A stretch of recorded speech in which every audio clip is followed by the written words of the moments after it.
respect for Gordon. The engines of the Sodor Railway were always busy. Thomas puffed to the beaches with happy vacationers. And Gordon proudly pulled the express. Gordon thought he was the strongest, fastest, and cleanest engine on the whole of the railway. But one thing bothered him. His firebox rattled as it cooled down at night. Gordon knew his rattle stopped the other engines from getting to sleep. That night, Gordon's firebox went click, clunk, click, clunk. Thomas and Percy started to chuckle. "Rattler Gordon's keeping us all awake," peeped Percy. "The only engines keeping other engines awake," huffed Gordon crossly, "are little engines with very bad manners." But secretly he felt rather embarrassed. In the morning, Percy teased Gordon again. "Rattlebox is awake at last," he puffed out loud. Gordon ignored Percy. He did not like being called names. "I'm the strongest and the best," he told himself. "Strongest and best, strongest and best, cleanest and fastest, and pull the express." He wished the other engines would remember that.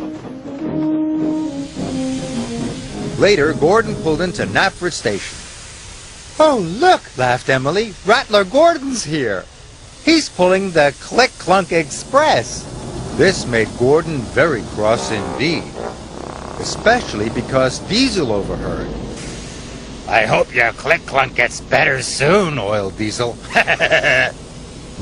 "See you later, Rattler." Gordon was very cross indeed. He decided it was time the other engines learnt to treat him properly. So later, at the water tank, he pulled up ahead of James. James was surprised. At Knapford, Percy had brought Gordon's coaches into number 1 platform. "Off you go now, Percy," said Gordon. "Number 1 is my platform. Little engines shouldn't hang around." "You're a boastful, bossy, big blue boiler," Percy muttered to himself crossly.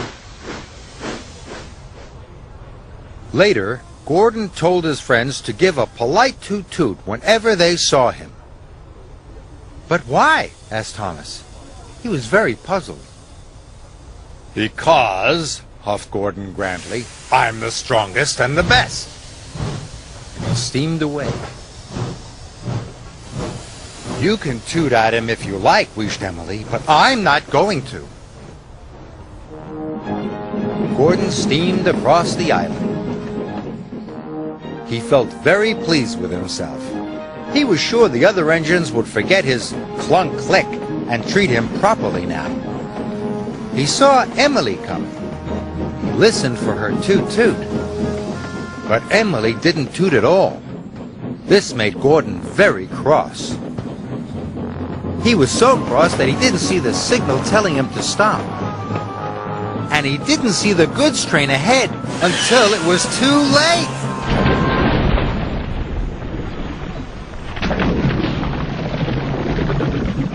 Luckily, no one was hurt. But Gordon came off the rails and he was covered in gooey red jelly. Oh! As Gordon waited to be put back on the rails, Percy arrived. "Hello, Gordon," peeped Percy. "I see you're not the cleanest engine anymore." Then James puffed up. "I don't think you'll be pulling the express for a while, Gordon," joked James. Finally, Thomas arrived.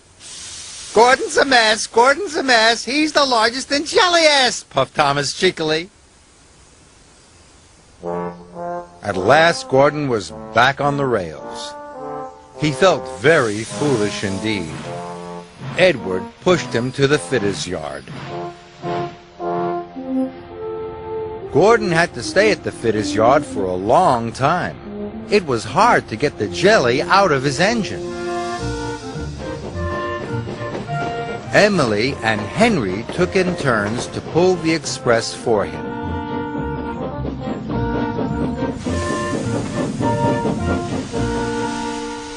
One evening at Tidmouth Sheds, Henry huffed, "It's hard work pulling the express."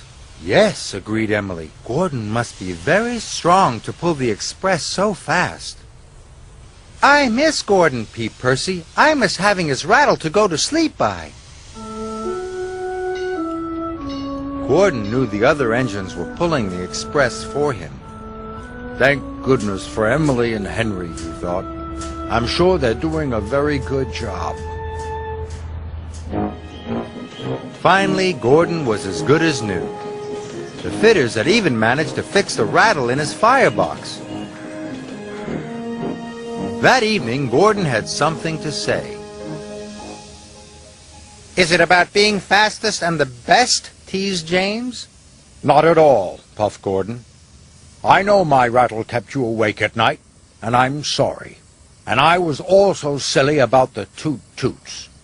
I realize now that engines toot-toot other engines because they work hard and deserve it, not because they ask for it."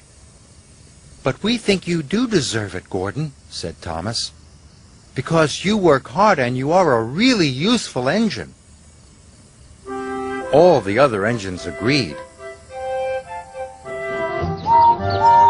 Now all the engines greet each other with a cheerful toot-toot. For all the hard work they do on Sir Topham Hatt's railway.